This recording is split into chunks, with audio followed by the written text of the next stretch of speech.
வாழ்க வளமுடன். ஹாய் சகோஸ்.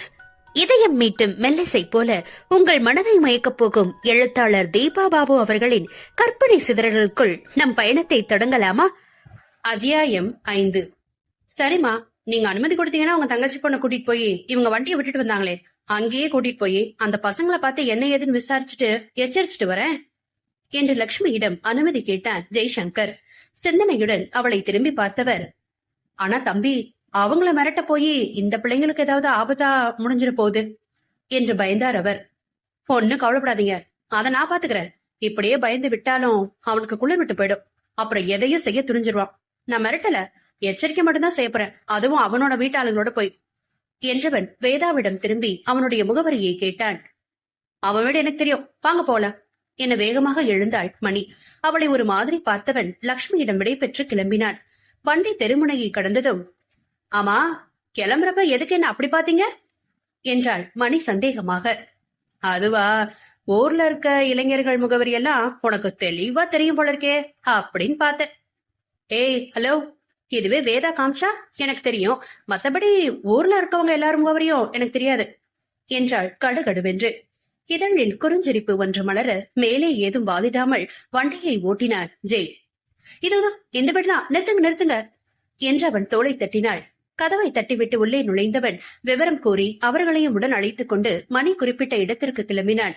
அவர்கள் கண் பார்வையில் விழாமல் வண்டியை ஓரமாக நிறுத்திவிட்டு அந்த பையனுடைய பெற்றோரை மறைந்திருந்து கவனிக்க சொன்னவன் இவன் மட்டும் மணியுடன் தன் வண்டியில் அவர்களை நெருங்கி இறங்கினான். கொடி போதையில் முழுதாக ஏறிவிட்ட வெறியுடன் பெண்களுக்காக காத்திருந்த இருவரும் இவர்களை கண்டு வேகமாக எழுந்தனர். ஏய், எப்படியும் வண்டியை எடுக்க வருவான்னு சொன்னன, பாத்தியா? வந்துட்டா. எங்க அவளை காணோம்? ஓ, அடிக்க ஆள் கூட்டிட்டு வந்திருக்கியா என்ற அருகில் இருந்த பாட்டிலை எடுத்து உடைத்து விட்டு அவன் ஜெய்யை நெருங்கவும் உண்மையிலேயே தைரியம் மிகுந்த மணியை அவன் கண்களில் தெரிந்த வெறியை கண்டு ஒரு கணம் நடுங்கித்தான் போனாள். அவன் ஜேர்னலிஸ்ட், பாதுகாப்பு கலையை நிச்சயம் கற்று வைத்திருப்பான் என்று தெரிந்திருந்தாலும் தன் பங்குக்கு தானும் ஏதாவது உதவுவோம் என தாக்குவதற்கு தயாராய் நின்றவள் ஜெயின் அதிரடியில் இமைக்க மறந்து வியந்து நின்றாள். ஹே, இப்ப இவ என்ன செஞ்சா? கைய காலன்னு பொண்ணையுமே தூக்கி தாக்கவே இல்லையே, விரல்களை மட்டும் நீட்டி அவனுடைய இடுப்புல திருகுனா அவன் சுருண்டு விழுந்துட்டானே. வா, நீ என்ன இந்தியன் தாத்தாவா என்றாள் பெண் குதூகலமாக. என்ன என்றவன் விழிக்க, ஓ ஐ மீன் வர்மக்கலையா என ஆவலாக பார்த்தாள். ஆமா என்றவன் மற்றவனையும் அடுத்து கீழே சுருண்டு விழ வைத்தான். கைகளை தூசு தட்டியவன் மார்பின் குறுக்கே கட்டிக்கொண்டு, இப்ப உனக்கு என்ன பிரச்சனை? எதுக்கு அவகிட்ட இப்படி வெறி தீத்துக்குள்ள பாக்குற என்று நிதானமாக கேட்டான். ஒச்சக்கட்ட வெறியில் இருந்தவன், ஹே, என் விஷயத்துல தலையிடாத, உன்னை உண்டு இல்லைன்னு செஞ்சிருவேன் என எகிரினான். ஓஹோ, எங்க வீட்டு பொண்ணை நாசம் பண்ணி துரிதுரிக்க கொல்லுவீங்க, நாங்க தலையிடாம கைய கட்டி அப்படியே அமைதியா வேடிக்கை பார்த்துட்டு இருக்கணுமா என்று சிறியவன், ஏண்டா இப்படி வெறி புடிச்சு நீங்க அலையிறதுக்கு பேரெல்லாம் காதலா? அந்த வார்த்தையோட புனிதத்தையே கேவலப்படுத்துறீங்க. நீ மனமாற காதலிச்சிருந்தாலே அந்த பொண்ணு விருப்பத்துக்கு கட்டாயம் மதிப்பளிச்சிருக்கணும். அப்படி இல்லாம அவள்கிட்ட தப்பா நடந்துக்க முயற்சி பண்ணிருக்க.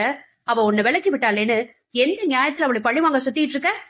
நீ யோக்கியமானவனா இருந்திருந்தா அவ விலகி போனதும் உன் வீட்டுல விஷயத்த சொல்லி அவங்க வீட்டுல பேச முயற்சி பண்ணிருக்கணும். இல்ல, எனக்கு அதுக்கு துணிச்சல் இல்ல, விருப்பமும் இல்லன்னா அவளை விட்டு நல்ல ஆம்பளையா ஒதுங்கி இருக்கணும். உலகத்துல பொம்பளை பிள்ளைங்களால நீ உருப்படியா ஒரு வேலைக்கு போனா உன்னால உன் வாழ்க்கைய பாத்துக்க முடியும், வாழ்ந்து காட்டினா பொண்ணுங்க தன்னால வரப்போறாங்க. அப்படி இல்லன்னா உன் பெற்றோர் மூலமா விருப்பமான பொண்ணை தேர்ந்தெடுத்து கல்யாணம் பண்ணிக்கோ. அதை விட்டுட்டு இப்படி செய்யறதுனால யாருக்குடா லாபம்? உனக்கா என்று நிறுத்தி அவனை இலக்காரமாக பார்த்தான் ஜெய். அவன் பதிலின்றி முறைக்க, இங்க பாரு, உன் பழி வரைக்கும் அது தற்காலிகமா ஒரு மகிழ்ச்சியை கொடுக்கும், அவ்வளவுதான். போலீஸ்ல மாட்டும் பொழுது மவனை எல்லாம் தெரியும். அப்படியே தப்பிச்சிட்டனாலும் 7 ஜென்மம் எடுத்தாலும் ஒரு உயிரை துடிக்க துடிக்க கொண்ட பாவம் உன்னை சும்மா விடாது. உன்னை சேர்ந்தவங்களையும் சேர்த்துதான். உடன்பிறப்போ பெற்றவர்களும் இல்ல, நாளைக்கு உனக்குன்னு உருவாக குடும்பத்தையும் அது சேர்த்துதான் பாதிக்கும், துரத்தும். இதுக்கு கூட்டாளிங்க வேற என்று காரி துப்பியவன் பெண் கேலியாக உதட்டை வளைத்து பேசினான். ஏண்டா டே, உங்க 2 பேர்ட்டும் எனக்கு ஒரு சந்தேகம். இவன் ஒரு பொண்ண கொல்லலான்னு சொன்ன உடனே வரைஞ்சு கட்டிக்கிட்டு திட்டம் போட்டு கிளம்பி வந்துட்ட. இதுதான் சிறந்த நட்புன்னு நினைச்சுக்கிட்டியா? ஆபத்துல இருக்கிறவனுக்கு உதவுறவன் தான் சிறந்த நண்பன். அந்த பழமொழிக்கு அர்த்தம் என்னன்னு சரியா தெரியுமா? நண்பனுக்கு பிரச்சனைனா உதவுறது மட்டும் இல்ல, நண்பனே தேவையில்லாத பிரச்சனையை உருவாக்க முயற்சி செய்யறான்னு வச்சுக்கோ, அதுல இருந்து அவனை வெளிக்கொண்டு வந்து நல்வழிப்படுத்தணும். அதுதான் சிறந்த நட்பு. இப்படிப்பட்ட உங்க 2 பேரோட நட்பும் நாளைக்கு எதுல போய் முடியும் தெரியுமா? ஏற்கனவே கொலை செஞ்ச தென்னாவட்டும் இலக்காரமோ உங்க 2 பேர் மனசுலயும் அழுத்தமா படிஞ்சிருக்கும். அது எதிர்காலத்துல உங்களையே ஒருத்தரை ஒருத்தர் மாத்திக்கிட்டு வெற்றி கொத்துற அளவுக்கு போயிருண்டா. அவ்வளவுதான். இதுவே உங்க மண்டையில ஏறிச்சா இல்லையானே தெரியல. எதுக்கு மேல சொன்னா அட்டர் வேஸ்ட் தான் என்றவன் தன் மொபைலை எடுத்து அவர்கள் இருவரையும் போட்டோ எடுத்தான். ஜெய் பேச பேச போதையும் வெறியும் சற்று இறங்கி மரமாய் உணர்வற்ற அமர்ந்திருந்தவர்கள் அவன் போட்டோ எடுக்கவும் திடுக்கிட்டார்கள். இப்ப எதுக்கு போட்டோ எடுக்கிறீங்க என்றான் அவன் திகைப்புடன். சொல்றேன் என்ற பாக்கெட்டில் மொபைலை வைத்தவன், இனி அந்த பொண்ணு வேதாவுக்கும் இவளுக்கும் உங்களால எதிர்காலத்துல எந்த ஒரு தொந்தரவும் வரவே கூடாது. இந்த போட்டோ அதுக்காக தான். போலீஸ் ஸ்டேஷன்ல உங்க 2 பேர் மேலயும் ஒரு பாதுகாப்புக்காக புகார் கொடுக்க போறேன். இப்ப நடவடிக்கை எடுக்கல, எச்சரிக்கை புகார் மட்டும்தான்.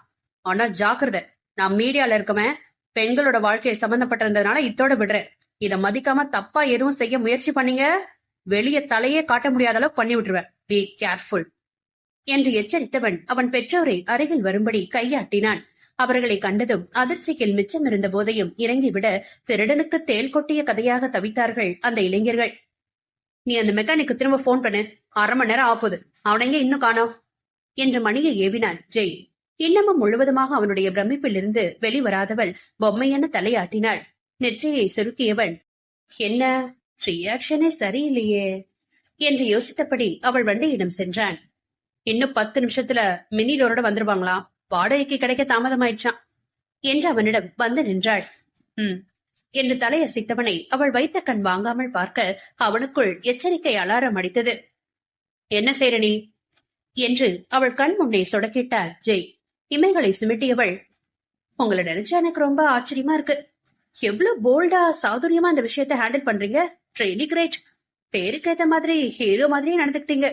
உண்மையில எனக்கு ஜெய்சங்கரையும் அவருடைய படங்களையும் ரொம்ப பிடிக்கும் என்று கண்கள் மின்ன வேகமாக பேசியவளை அவன் நக்கலாக பார்த்து வைக்க விரைவாக முகபாவனையை மாற்றினாள் மணி. அதுக்காக தப்பாலாம் அர்த்தம் எடுத்துக்காதீங்க. உங்களுடைய பிரேம்னஸும் பேச்சுக்கும் நான் விசிறி ஆயிட்டேன் அப்படின்னு சொல்ல வந்தேன். மத்தபடி வேற ஒண்ணும் இல்ல என் அலட்சியமாய் தோள்களை குலுக்கினாள். ஜெய் எதுவும் பேசாமல் தன் கை கடிகாரத்தை திருப்பி பார்க்க, ஆமா, நீங்க வர்மக்கலைய முறையா கத்துக்கிட்டீங்களா என்று பேச்சை மாற்றினாள்.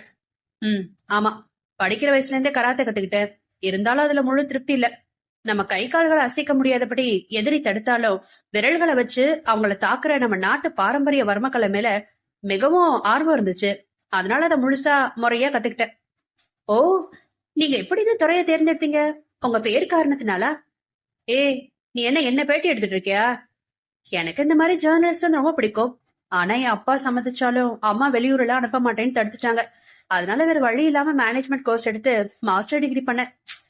இப்ப என்ன, உங்களை பத்தி சொன்னா குறைஞ்சா போயிடுவீங்க? இல்ல பெரிய ஜேம்ஸ் பாண்ட் 007 மாதிரி ரகசியம் காக்கணுமா? சின்ன பிள்ளை ஆசையா கேக்குதே, விவரம் சொல்வோன்னு இல்லாம குறுக்கு கேள்வி வேற கேக்குறீங்க என மூக்கை சுழித்தாள் மணி. அதை ரசித்தவன், நீ செல்ல பிள்ளைன்னு இந்த ஊர் உலகம் வேணா நம்பலாம், நான் நம்ப மாட்டேன். காலையில என்ன அடாவடியா வண்டியில ஏறினடி என்றார் கேலியாக. நட்புகள் எல்லாரும் நம்ம சேனலை மறக்காம சப்ஸ்கிரைப் பண்ணுங்க. கதையை கேளுங்க, லைக் பண்ணுங்க, கமெண்ட் பண்ணுங்க, பிடிச்சவங்க ஷேர் பண்ணுங்க. நன்றி.